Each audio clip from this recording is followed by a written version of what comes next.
kababayan, may mga namataang earthplano. Ano 'to, tatakas na ang mga jodiktiba? Akala ko ba hindi bibitiw sa pwesto, ay bakit nagbabalak tumakas ng Pilipinas? Pilipinas ba or ano lang, sa norte lang ang punta? Mga kababayan, ito na agad ang sasabihin ko ha. Kung sakali mang bibitiw at sana nga gano'n ang mangyari. Parang dead man na, no? Basta bumitiw na lang. Dead man na kahit na sa Maynila or sa Forbes Park lang sila magtago. Ang importante bumitiw na, tama ba? But, kapag si Ngiwi Jr. po ay nasa norte lang, lalo na yung Liza Tanas na insecure kay VP Sara, tingin ko naman walang problema si Ngiwi Jr. kay Vice President, tama? Parang napaparanoid lang kasi syempre paranoid talaga yung mga adik. Pwede na natin siya tawaging adik dahil mismong kapatid niya ang nagkumpisal. Alam naman daw ng pamilya nila. According sa vlog natin kagabi, according sa pag-attend ni Mangga sa rally ng INC, na feeling ko nasa botahe, imbes 3 days, bakit biglang naging 2 days? Ano nangyari? Dahil lang lumabas si Mangga. Ano kaya? Ano kaya ang ganap, no? Dapat may rally pa ang INC ngayong araw, tama? Hanggang 18, ba't tinigil? Umattend lang si may balat sa puwet yung Mangga na yan. Although nakikisimpathize, may empathy tayo sa kay Mangga kasi ang mga Pilipino ay likas na mapagmahal sa kapamilya.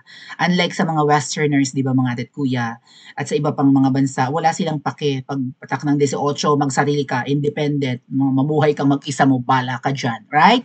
Hindi tight ang bond ng family, right? Hindi strong ang family ties ng ibang lahi, unlike the Philippines. Hindi natin alam kung ba't ganon, di ba? So talagang ramdam natin yung hirap din ng sakripisyo ni Mangga. Yung sisterly love, di ba, na nananawagan siyang umuwi na lang, magparehab na lang, magpagaling. Kasi nga Ngiwi, matanda ka na, magbago ka na. Kasi baka ang kahantungan nito, kung hindi ka titigil sa polvoron mo, ay sirain mo ang buhay ng mga Pilipino or baka magbigti ka na lang din. Kaya kayo sinasalba ng kapatid mo. May pakialam ang kapatid mo. Kung meron mang kaekikan sa mga sinabi ni Mangga kagabi or I don't know kung ano ang ganap niya, baka last card niya na yon, no? I don't know, baka hopeless na rin talaga ang kapatid mo, makinig ka. Okay? Pero dahil nga sa pasabog ni Mangga, hindi kaya lalong nataranta itong pamilya. Kasi may mga nakita po ng mga eroplano, yan yung nasa thumbnail natin, na di umano naghahakot ng mga ating. Kumbaga, ay walang hiya. Ay ano yan? Bakit parang ganyan? Pinapatunayan nyo ba na kayo talaga yung mga mandarambong? Mandarambong si Bongbong. Sabi nga nung soundtrack natin, di ba? Bakit naghahakot kayo? Lalo ngayon, skandalo yung mga mali-maleta. Nung sabay-sabay na yun, si Saldico lumabas. Tapos may mga proof may mga tag pa nga yung mga, di ba yung isang picture ng mga maleta, doon pa yung family frame ni Tamba. So, ibig sabihin, sa bahay talaga ni Tamba dineliver yung ibang mga mali-maletang pera. Pukin ang ina mga kababayan. Bago pa tayo makaranas na makahawak ng isang bundle ng lilibuhin or 100K, katakot-takot na kayo. Tapos kung makahawak man tayo ng isang bundle ng pera, parang dadaan lang sa palad natin yun dahil nga sa dami ng expenses. Sabi ko nga sa inyo mga kababayan, dati ang expenses lang naman natin, kuryente. Kung hindi ka naman, wala ka naman kuryente, di tipid ka. Ang tubig naman, kung may bubon ka, right? Ano yung bubon nga ni mga kababayan? O kung may bubon ka or kung meron kayong poso, hindi ka naman magbabayad ng tubig. Tama, dati sulat-sulat lang naman tayo, no? Snail mail, gano'n, antay ka ng 2 weeks kung priority mail, 1 month bago ang reply, no? Kaya lang nag-advance yung technology, so hindi na uso ang sulat-sulat, no? Text-text na lang, tawag-tawag, video call, dagdag nga lang sa expenses. So, bago mo pa, tama, bayarin, may tubig kang babayaran, kuryente, internet, load, kung anik-anik pa, di ba? O, bibili ka pa ng gadget, repair pa ng gadgets mo, 'di ba? Kung pumapalya-palya na matatanda mong cellphone and whatnot. Kumbaga ang gastusin ng mga Pilipino ngayon malala. So bago pa tayo makapagsubi, bago pa tayo makapag-ipon ng isang bundle ng pera, Diyos ko po katakot-takot na. Good luck talaga, no?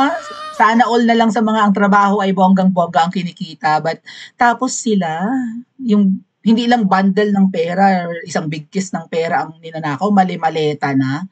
Pagtatsagaan hanggang 2028 mga kababayan, walang balak magbago. In denial, deny lang pag may time. So ito, may mga nakita na mga eroplano, mga ate at kuya. Buti sana kung mga ordinaryong mga helicopter ito yung tipong parang panggiyera na no? Yung dalawa yung hélice. na tipong kayang maghakot ng mga kargamentong mabibigat. Ano ang laman ng, naku mga kababayan, sasabi ko sa inyo, baka hindi lang pera ang hinahakot ha. Mula sa palasyo ng mga ahas, mula sa Aguado Mansion, mula sa Forbes Park or somewhere. And then dadalhin daw sa Lawag, sa Ilocos, Paway, saan ba? Whatever, wherever. Oh, ano yung pinaghahakot na yan? Mga kababayan, baka mamaya pati yung mga pagkalalaking jade na regalo ng mga presidente at royalties sa Pilipinas. Kasi may mga ganyan dyan sa Malacanang. Mga mamahaling painting na wala ng presyo. Okay, mga antiques. Baka mamaya may mga gintot, alahas pa dyan kung anik-anik pa. Siyempre, alam naman ng pamilya ng mga yan kung saan nila tinago. Di ba? Sabi, nagmamalaki pa si Ngiwi Jr., ay hindi mo alam itong secret room na ito. May mga, di ba? Sabi ni VP Sara, nung pinatawag, nung nag-usap sila one-on-one ni Ngiwi, nung magre-resign na siya. Ay, hindi mo alam tong room na to. Ako po kasi nakapasok ng Malacanang. May part dyan na bawal kang mag-record, bawal kang mag-picture. Kasi may mga secret doors, may mga secret hallway at kung anik-anik pa dyan. Na baka mamaya kaya mo pinipicturean, isisend mo sa kung kanino at paranoid nga ang mga nasa Malacanang. Okay? May mga sekretong lagusan dyan. Sabi nga ni Spokesman Roque, ultimong katapat na mansion ng palasyo, baka may lagusan sa ilalim ng kalsada, patawid doon sa kabila. So, ang dami-dami pong tiyatago at baka mamaya kung ano may mga nakatago dyan, alahas, ginto at kung anik-anik pa. Alam niyo naman ang kwento ng Golden Buddha, di ba? O kung ano man yung mga nakamkam ng mga yan sa mga nahanap na Yamashita treasures and whatnot. Yung mga looting baga nung panahon pa ng Japanese regime, baka inatago pa dyan plus yung mga mali-maleta nilang ay, Ginoo ko, ako nang sasabi sa inyo, hangga't nasa Pilipinas ang pamilya ng mga magnanakaw ay hindi safe si VP Sara. Okay, best case scenario, tumakas ang mga yan. Lumipad papuntang Paway. Hangga't nasa Pilipinas ang mga yan at hawak nila ang datong, ang kapangyarihan. At halimbawa nag-take over na si VP Sara, no, God willing, kaya pa rin nilang traidorin. Gagamitin nila ang kanilang mga hinakot na kinamkam kung anik-anik man bakit may mga ganyan. Kung walang itinatakas, kung hindi balak tumakas, kung hindi napaparaning, yun na nga lang yung Ayala Bridge, yung sa Mendiola, hindi yun barbed wire, di ba? Ano yun? Razor wire yun. Ang talas nun. Pag sumabit sa balat mo yun, sasabit ka talaga naman, sugat-sugat ka doon mga ating. Paranoid. Takot sila sa galit ng taong bayan, okay? Ito, basahin ko lang yung pinost ni Sir Jay Sonza. What are they doing here? Ano ang kanilang pakay? One US Navy Lockheed Hercules from Futenma, Japan is now on its way to Clark or Manila. Ay, may galing pang abroad, mga ating. Aeroplano. Oo, galing Japan? It was earlier spotted in Manawag, Pangasinan and now hovering above San Fernando, Pampanga. Anong ginagawa? Inay, baka hindi lang ito pagtakas ng mga anis, ha? Datong-datong. Baka isasabak na sa giyera ang Pilipinas. Teka muna. 2 US Navy kuning-kuning choppers pabalik-balik sa Clark City in Capas, right? In Pampanga. And then Lawag have now landed at Clark Air Base. 2 US Navy kuning-kuning from Futenma, Japan pa rin at arrived minutes ago in Clark Air Base. Followed by kuning-kuning galing Iwakuni, Japan with a tanker kuning-kuning. Ang hirap, ang dami kasi mga alphabet soup and numbers pa. Patuloy naming minamanman yung US Marines KC-130 na naglanding kahapon sa Clark Air Force City. Meron ba silang sinusundo o hinahakot? We will find out soon. Nothing escapes the eagle eye. Okay, so ibig sabihin, mapaparanoid talaga ang pamilyang to. May mga nagpipicture ng mga ganyan. I don't know, baka mga staff ng airport, right, na mahal pa rin ang Pilipinas. And may mga nagmo-monitor ng mga flights na pabalik-balik o sa aviation authority siguro to ng Pilipinas. We don't know. Maybe sa men in uniform din na nagtitimbre kung ano yung mga movements. Bakit may mga ganito Ay, teka muna.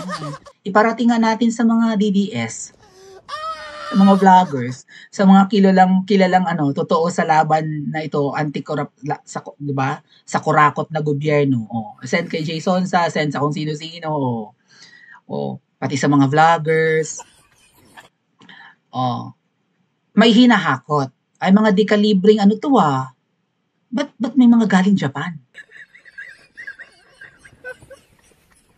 Kasi may shoutout sa mga ate ko in Japan. One of my ates kasi is working at a, US, US, parang EDCA site baga sa Japan. Ang tawag sa ganyan. Basta doon sa, ano, US base, no? Isa sa aking mga ate. May mga galing daw eroplano from Japan. Ano to, involved ang US? Sa nangyayari? Tinutulungan nila si Marcos Jr. or tinutulungan na din ng kapalit ay isabak na sa giyera ang Pilipinas? Ay, lintek. Bago pa may bumagsak na missiles sa Pilipinas, mga kababayan, magsilabasan na kayo, right? Ay, huwag niyo payagan. Lubog na nga sa bahang Pilipinas dahil sa korupsyon, sasabak pa kayo sa giyera. At anong pinagkukuha at pinaghahakot nila? Pa-comment nga po sa comment section at mag-like at subscribe din po kayo.